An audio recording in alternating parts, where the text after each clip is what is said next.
Hi everyone, it's me Nizamuddin from Aligarh Muslim University Malappuram Center. I hope you all are very happy and fine and wishing you all very nice day. Friends, before moving to today's content, I would like to ask you some questions and remind you the lessons we have already discussed in 3 parts. That is the 4th chapter of the 3rd unit, India's Maritime Meanders. We already discussed the portion incomplete and we understood that this is the story, this is the memories of an Indian Navy officer and his friend with his nephew named Aman. You got it? In this lesson, the author transacts the value of patriotism. Through this lesson, we are getting the value of patriotism. Dear friends, here the chapter is beginning with the reading. Let's read about Indian Navy, the naval branch of the armed forces. From the very beginning, we can understand that the lesson is about Indian Navy.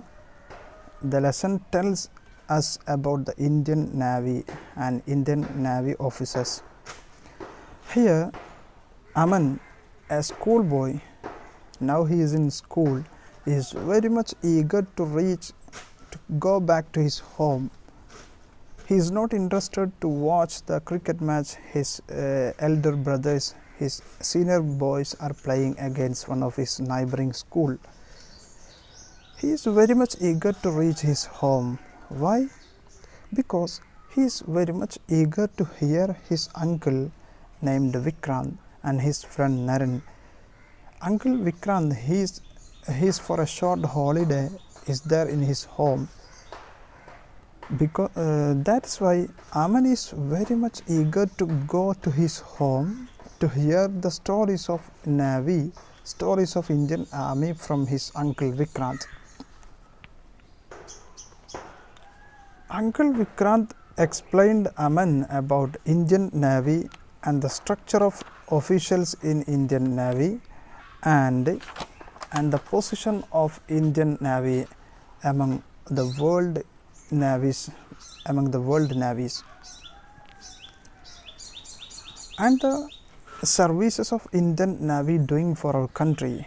Other than protecting the coastal lines of our country, Indian Navy is doing many more services for our country, just like protecting the natural resources of our country, like seafood and seafood industry and fishing and tidal electricity. Like that, many services are done by Indian Navy for our country. Uncle Vikrant and his friend Naren explains many things about Indian Navy to his nephew Aman.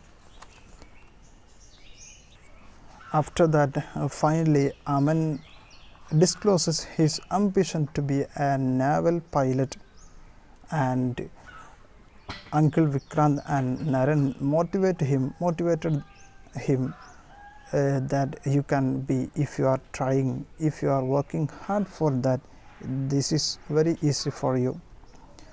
And at last, after all the explanation, Uncle Aman invites both of them to his school to deliver a speech to him and to his friends at school, and both of them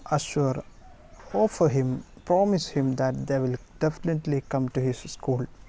At last, Uncle Vikrant take them to an ice cream parlor and offer them and purchase an ice cream for his nephew as he already promised. By this, the lesson is coming to an end.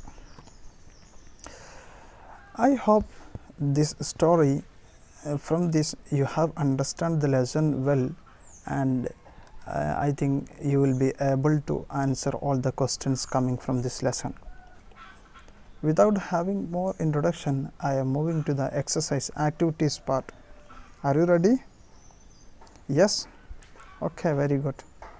Today we are going to discuss the comprehension, reading comprehension part and grammar part. This is very important in this lesson. Okay, aren't you ready? Yeah, very good. Before moving to the comprehension part, I would like to discuss grammar. That is very important for us.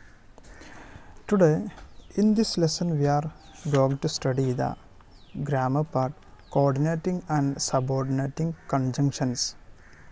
Coordinating and subordinating conjunctions. Conjunctions means,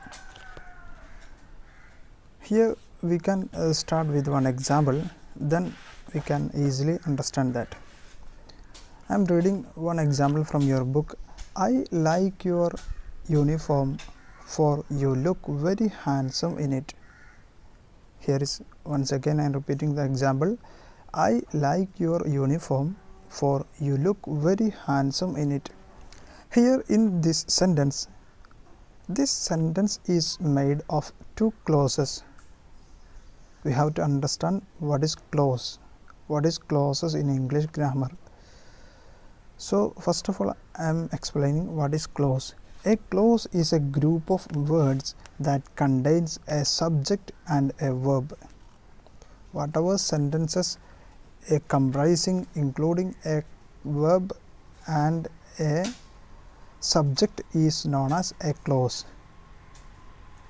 So in this example, I like your uniform, for you look very handsome in it.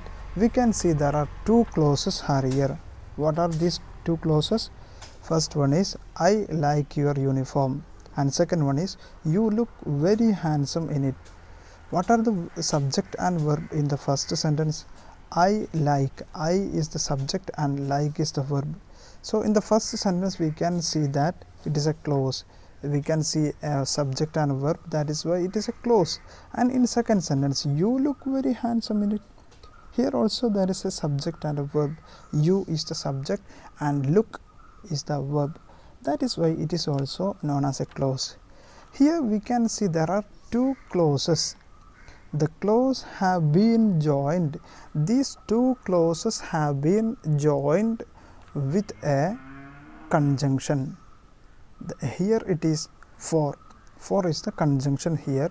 Words that join clauses for equal importance are called coordinating conjunctions.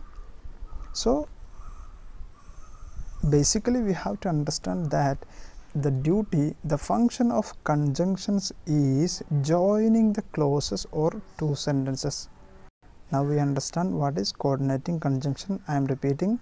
A coordinating conjunction is words such as for, and, but, nor, yet, so. Words like this joining two clauses of equal importance are known as coordinating conjunctions. You got it? For example, I like your uniform, for you look very handsome in it. Here there are two clauses. One is I like your uniform and second one is you look very handsome in it. These two clauses have been joined with the conjunction for. These two sentences has the same equal importance. Such conjunctions joining the same important clauses are known as coordinating conjunctions. We can discuss some examples of our textbook. Here more examples of clauses being joined by coordinating conjunctions is my friend Naren works with me but is posted on another ship. Here there are two clauses. First one is my friend Naren works with me. Here the subject is Naren, my friend Naren, and verb is works. That is why it is a clause. And second one is posted on another ship. Who is posted?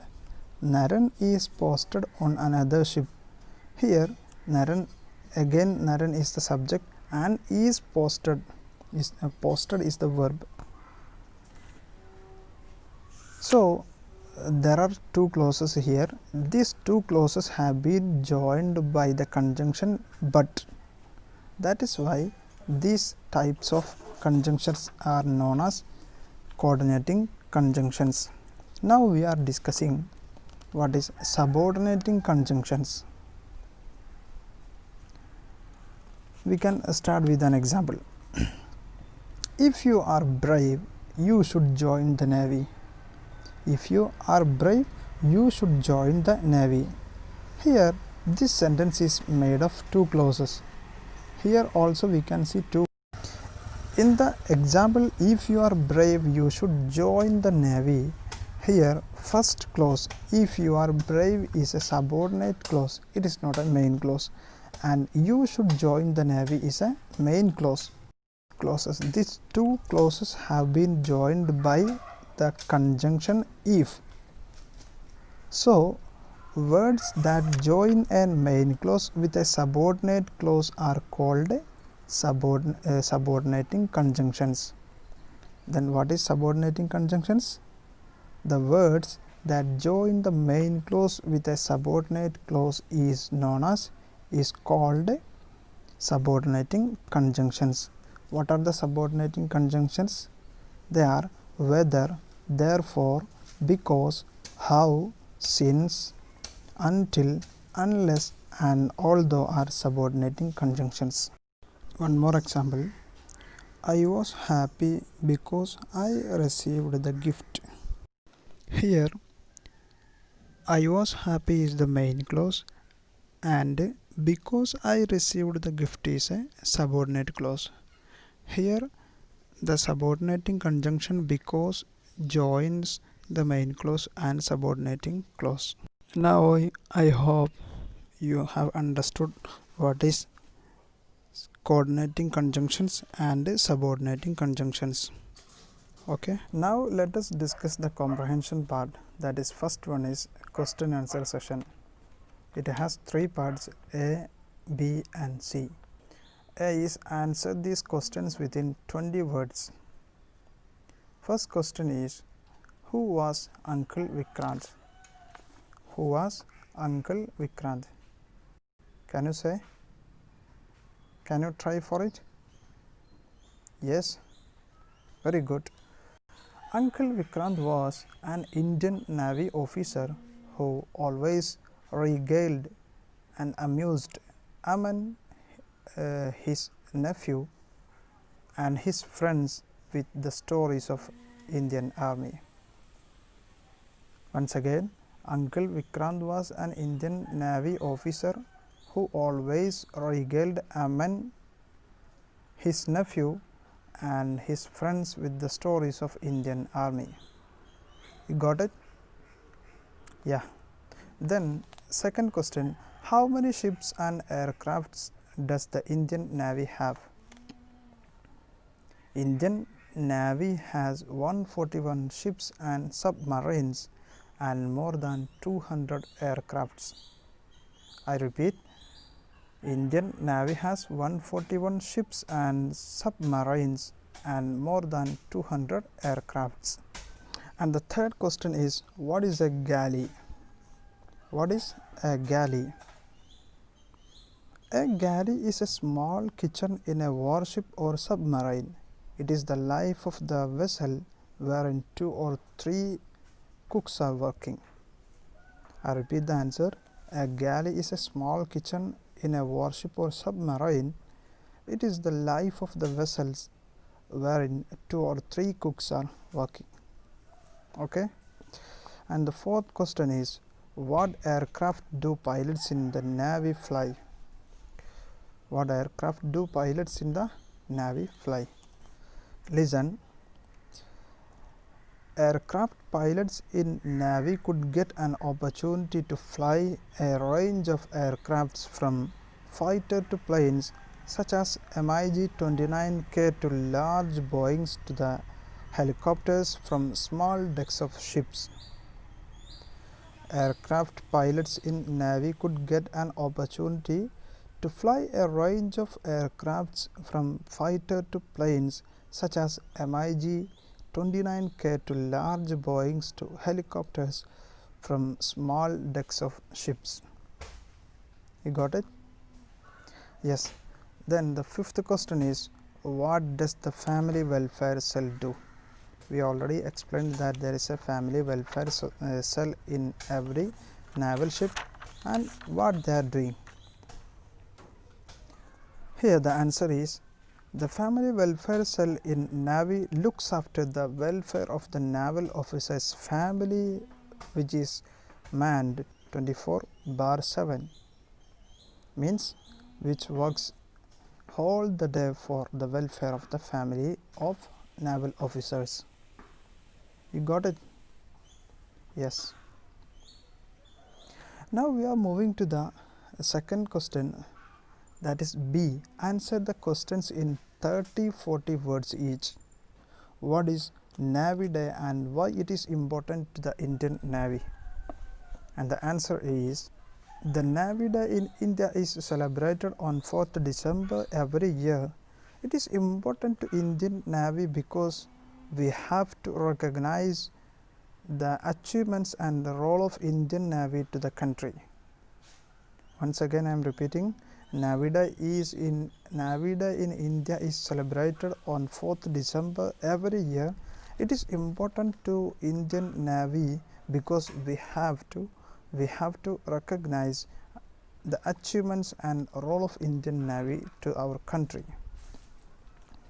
And the second question is, the Indian Navy does many other things besides protecting the country. What are they? The answer is, listen, other than protecting the coastal lines of India, Indian Navy is protecting the natural resources of our country like fishing, seafood industry, oil and gas from offshore oil rigs, salt, pearls and minerals from the seabed, and tidal electricity generation, etc. These are the some other roles of Indian Navy. And the third question is, how does life on board a ship or submarine run so smoothly? Give examples from the passage. Listen, the life on board a ship or submarine runs smoothly because every individual officers are entrusted with specific role for which he or she has been specially trained, like navigators, weapon experts, etc. I repeat the answer. The life on board a ship or submarine runs smoothly because every individual officers are entrusted with specific role for which he or she has been specially trained, like navigators, weapon experts, etc. And the fourth question is, why do you think administration should be efficient on a ship? It's a very important question. The administration should be efficient on a ship because life at sea is full of challenges and quick decisions. I repeat the answer. The administration should be efficient on a ship because life at sea is full of challenges and quick decisions. Friends, here we are finishing the B part also, and C is a paragraph question. So this is very wide, so I will send you the answer. So I am not going to discuss here. We are moving to the values and life skills and vocabulary. Both are very simple. You can read and understand. If you have any doubts and queries, you can ask me directly. Okay, please try for that and wish you all success. And thank you very much.